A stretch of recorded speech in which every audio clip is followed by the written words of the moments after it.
प्रकृति के 3 गुणों से 3 प्रकार की श्रद्धा उत्पन्न होती है।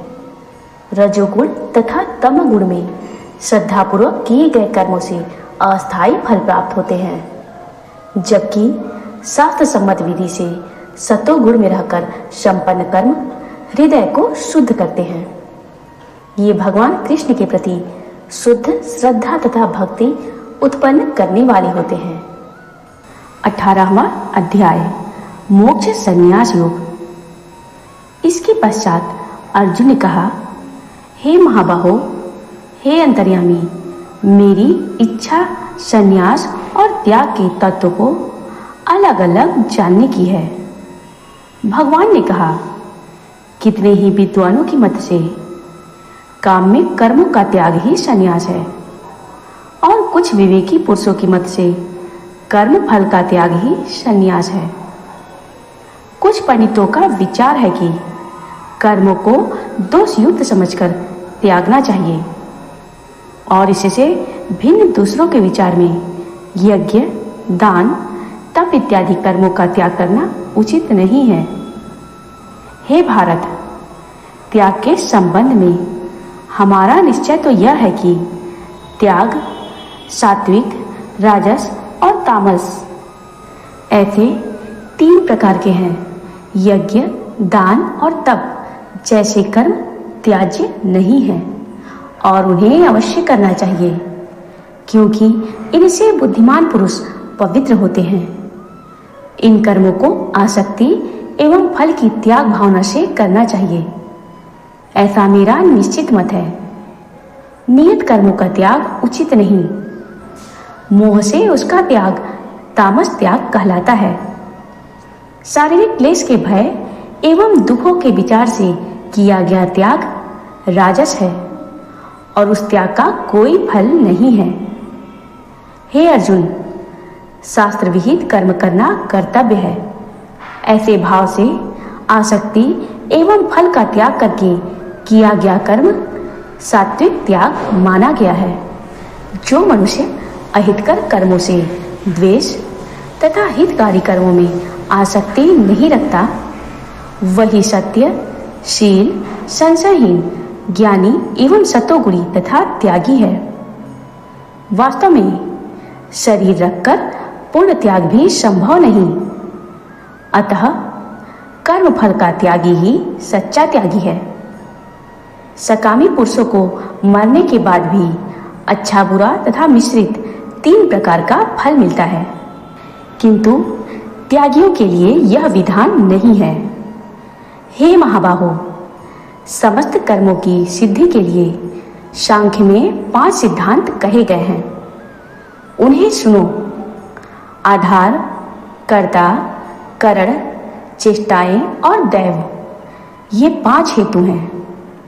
मन, वाणी एवं शरीर से होने वाले प्रत्येक कर्म में यही 5 कारण होते हैं। ऐसा होते हुए भी जो केवल आत्मा को कर्ता मानते हैं, वे मूढ़ बुद्धि कुछ नहीं जानते। जिसको कर्तापन का अभिमान नहीं और जिसकी बुद्धि कर्मों में लिप्त नहीं, वह प्राणियों का वध करके भी न मारने वाला है और न पाप से बंधा है। ज्ञाता, ज्ञान तथा ज्ञेय, यह तीनों कर्म के प्रेरक हैं, और कर्ता, करण और क्रिया, इन तीनों के संयोग से कर्म बनता है। सांख्य शास्त्र के अनुसार ज्ञान, कर्म तथा कर्ता के 3 प्रकार के भेद मुझसे सुनो। जो पृथक पृथक प्राणियों में एक अविनाशी विभाग रहित परमात्मा की सत्ता को देखता है, वह सात्विक ज्ञान है। जिस ज्ञान के द्वारा प्राणियों में पृथक पृथक सत्ताएं दिखाई देती हैं, वह राजस ज्ञान है। जिस ज्ञान के द्वारा मनुष्य शरीर को सब कुछ मानकर उसमें आसक्त रहता है, जो निरर्थक, बिना युक्ति वाला और तुच्छ है, वह ज्ञान तामस है। शास्त्र विहित तथा अभिमान शून्य एवं जिसके फल की कोई इच्छा नहीं, राग द्वेष को त्याग कर जो कर्म किया जाता है, वह सात्विक है। राजस कर्म वह है जो फल की इच्छा से परिश्रम युक्त और अहंकार युक्त किया जाता है। परिणाम, हानि, हिंसा और बलाबल का विचार न कर अज्ञानवश किया हुआ कर्म तामसी होता है। निर्भिमान वक्ता, संग रहित, साहसी और धैर्यवान, कार्य सिद्धि व असिद्धि में सम और विचार रहित करता सात्विक होता है। रागी, फल का इच्छुक, लोभी, हिंसक, अशुद्ध आचरण वाला और हर्ष शोक लिप्त करता राजस होता है। अशिक्षित, विक्षिप्त, अभिमानी, सठ, दूसरे की जीविका का नाशक एवं शोकमग्न आलसी करता तामस कहा जाता है। गुणों के ही समान हे अर्जुन, बुद्धि और धारणा के 3 भेद सुनो।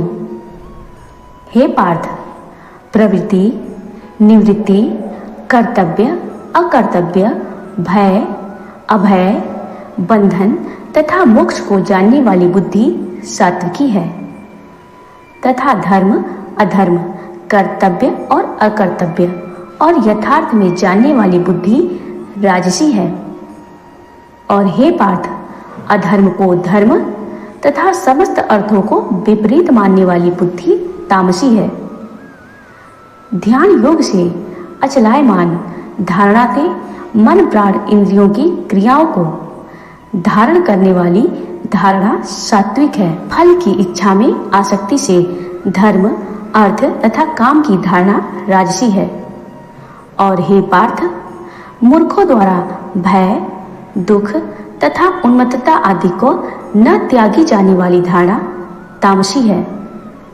इसी प्रकार सुख के 3 भेद सुनो, जिसमें भजन, ध्यान आदि का अभ्यास करके दुख की निवृत्ति होती है, तथा साधनारंभ में जो विष जैसा प्रतीत होता है और परिणाम में सुधा के समान है, वह ईश्वर संबंधी बुद्धिजन्य सुख सात्विक है।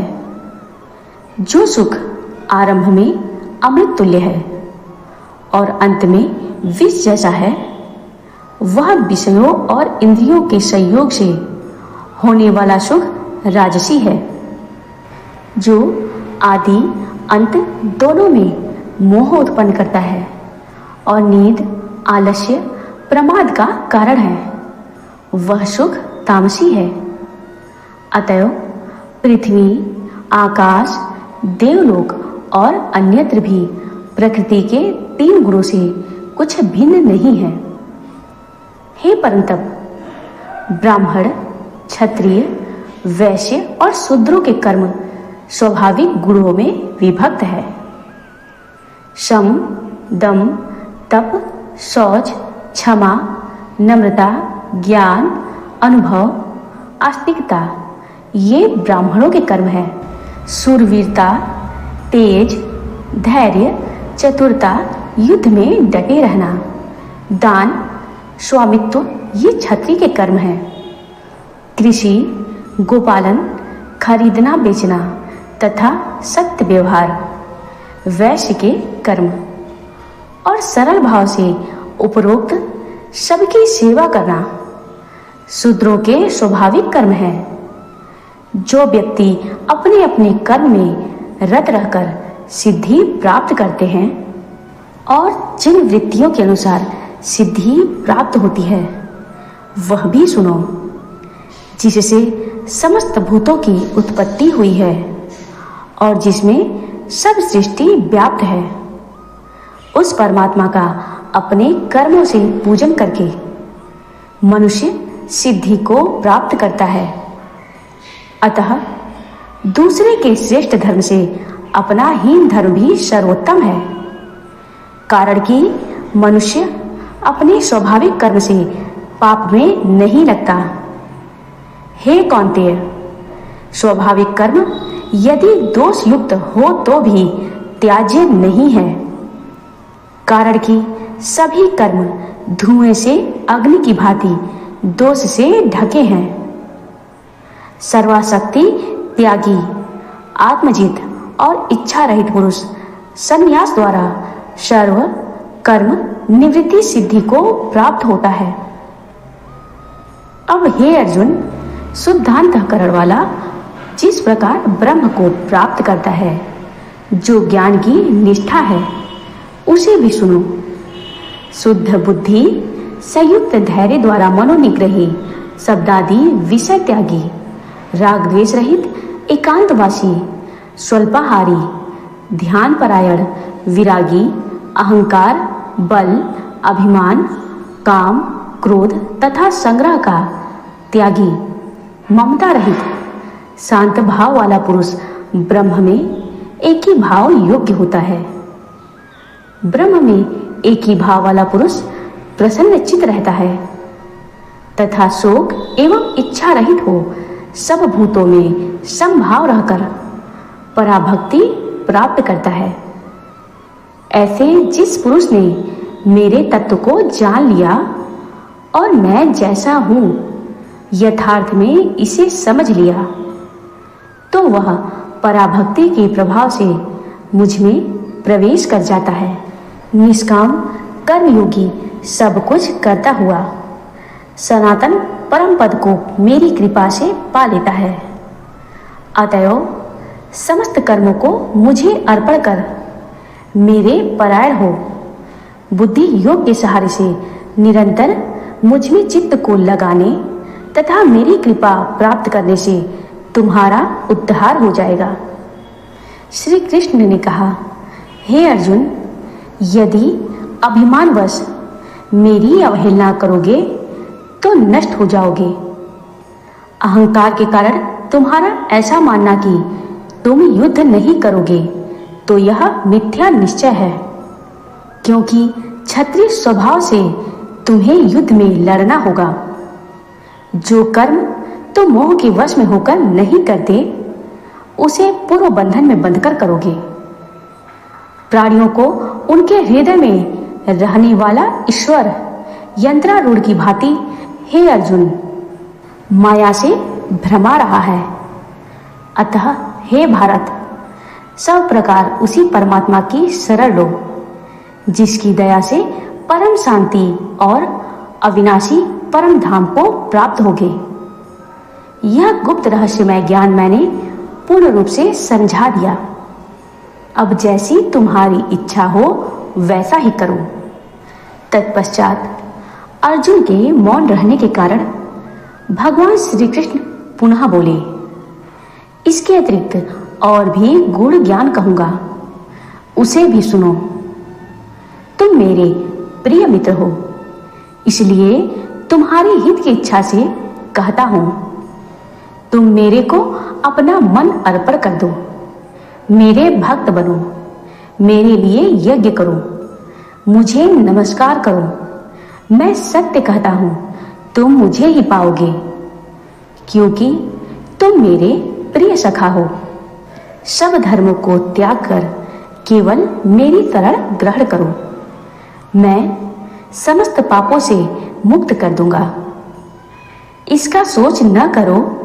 मेरे इस गीता रहस्य को ऐसे पुरुष से कभी ना कहना चाहिए जो न तप करता हो, न भक्त हो, जो सुनने की इच्छा न रखता हो, मेरा निंदक हो तथा जो सेवा भाव वाला भी न हो।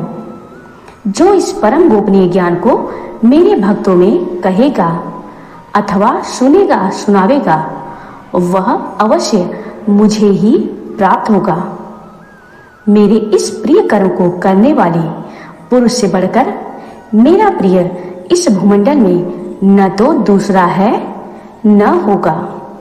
श्री कृष्ण भगवान ने अर्जुन से कहा, हम दोनों के संवाद रूप इस गीता ग्रंथ को जो कोई सुनेगा पढ़ेगा, मेरा मत है कि उसके द्वारा मेरा ज्ञान यज्ञ से पूजन होगा। जो श्रद्धालु दोष रहित दृष्टि वाला होकर इसे सुनेगा, वह पाप मुक्त होकर शुद्ध कर्म करने वालों के श्रेष्ठ लोक को प्राप्त होगा। श्री कृष्ण भगवान कहते हैं, हे धनंजय, क्या मेरा यह वचन तुमने एकाग्रचित्त से सुना? और क्या तुम्हारा अज्ञान से उत्पन्न हुआ मोह नष्ट हो गया? इस प्रकार भगवान के पूछने पर अर्जुन बोला, हे अच्युत, आपकी कृपा से मेरा मोह नष्ट हो गया, स्मृति प्राप्त हो गई। अब संशय रहित हो आपकी आज्ञानुसार कार्य करूंगा।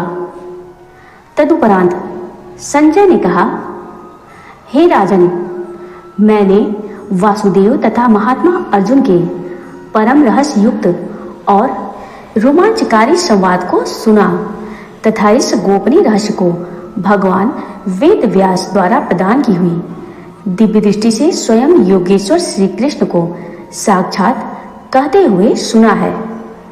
अतएव श्री केशव और अर्जुन के इस रहस्यमय अद्भुत संवाद को बारंबार स्मरण कर मैं हर्षित होता हूँ तथा हे राजन, हरि के उस विचित्र स्वरूप का स्मरण कर मुझे बड़ा विस्मय और प्रसन्नता होती है। विशेष क्या कहूँ, मेरा तो ऐसा मत है कि जहाँ योगेश्वर भगवान श्री कृष्ण है, जहाँ गांडीवधारी अर्जुन है, वहाँ ही जय है। लक्ष्मी, वैभव तथा अचल नीति वर्तमान है। श्री कृष्ण वैराग्य का अर्थ और मानवीय चेतना तथा कर्म पर प्रकृति के गुणों का प्रभाव समझाते हैं। वे ब्रह्म, अनुभूति, भगवत गीता की महिमा तथा भगवत गीता के चरम निष्कर्ष को समझाते हैं। यह चरम निष्कर्ष यह है कि धर्म का सर्वोच्च मार्ग भगवान कृष्ण की परम शरणागति है, जो पूर्ण प्रकाश प्रदान करने वाली है और मनुष्य को कृष्ण के नित्य धाम को वापस जाने में समर्थ बनाती है। जय श्री कृष्ण, जय वासुदेव। 18वें अध्याय का महात्म्य। श्री नारायण जी बोले, हे लक्ष्मी, अब 18वें अध्याय का महात्म्य सुनो। जैसे सब नदियों में गंगा जी श्रेष्ठ हैं, सब क्षेत्रों में हरिद्वार, सब तीर्थों में प्रयागराज, सब पर्वतों में कैलाश पर्वत, सब ऋषियों में नारद, सब गौओं में कपिला कामधेनु गौ, वैसे ही सब अध्यायों में गीता का 18वां अध्याय श्रेष्ठ है, जिसका फल सुनो। देवलोक में इंद्र अपनी सभा लगाए बैठे थे, उर्वशी नृत्य कर रही थी, सब बड़ी प्रसन्नता से बैठे थे। इतने में एक चतुर्भुज रूपधारी को भगवान के पार्षद ले आए तथा इंद्र से सब देवताओं के सामने कहा, तू उठ, इसको बैठने दे। यह सुनकर इंद्र ने प्रणाम किया और उस तेजस्वी को अपने आसन पर बिठा दिया। इंद्र ने गुरु बृहस्पति से पूछा, गुरु जी, आप त्रिकालदर्शी हो, देखो इसने कौन सा पुण्य किया है जिससे यह इंद्रासन का अधिकारी हुआ है। मेरे जानने में इसने कोई पुण्य, व्रत, यज्ञ, दान नहीं किया, विशेष ठाकुर मंदिर नहीं बनवाया, तालाब और कूप नहीं बनवाया, किसी को अभय दान नहीं दिया। गुरु बृहस्पति जी ने कहा, चलो नारायण जी से पूछें। तब राजा इंद्र और ब्रह्मादि सब देवता श्री नारायण जी के पास गए। जाकर दंडवत कर प्रार्थना पूर्वक कहा, हे स्वामी, संत सहायक, भक्त रक्षक, आपके 4 पार्षदों ने चतुर्भुजी तेजस्वी स्वरूप वाले को लाकर मुझको इंद्रासन से उठाकर उसको बैठा दिया है। मैंने नहीं जाना उसने कौन सा पुण्य किया है। मैंने कई अश्वमेध यज्ञ किए हैं, तब मुझे इंद्रासन का अधिकारी आपने नियुक्त किया है। इसने एक भी यज्ञ नहीं किया, यह मुझे आश्चर्य है। तब श्री नारायण जी ने कहा, तू मत डर, अपना राज्य कर, इसने बड़ा गुह उत्तम पुण्य किया है। इसका नियम था कि नित्य प्रति स्नान करके श्री गीता जी के 18वें अध्याय का पाठ किया करता था। इसके मन में भोगों की तृष्णा रही थी। जब इसने देह छोड़ी तब मैंने आज्ञा दी कि हे पार्षदों, तुम इसको पहले जाकर इंद्रलोक भोगने दो। जब इसका मनोरथ पूरा हो जाए तब मेरी सायुज्य मुक्ति को पहुंचाओ। तुम जाकर भोगों की सामग्री जमा कर दो। तब राजा इंद्र और सब देवताओं ने जाकर सब वस्तुएं भोगों की एकत्र की और कहा, इंद्रलोक के सुखों को भोगो। कुछ काल इंद्रपुरी के सुख भोगकर फिर श्री नारायण जी की कृपा से वह सायुज्य मुक्ति पाकर बैकुंठ का अधिकारी हुआ। श्री नारायण जी बोले, हे लक्ष्मी, पूर्व में श्री शिव जी ने पार्वती जी से इसका महात्म्य कहा था।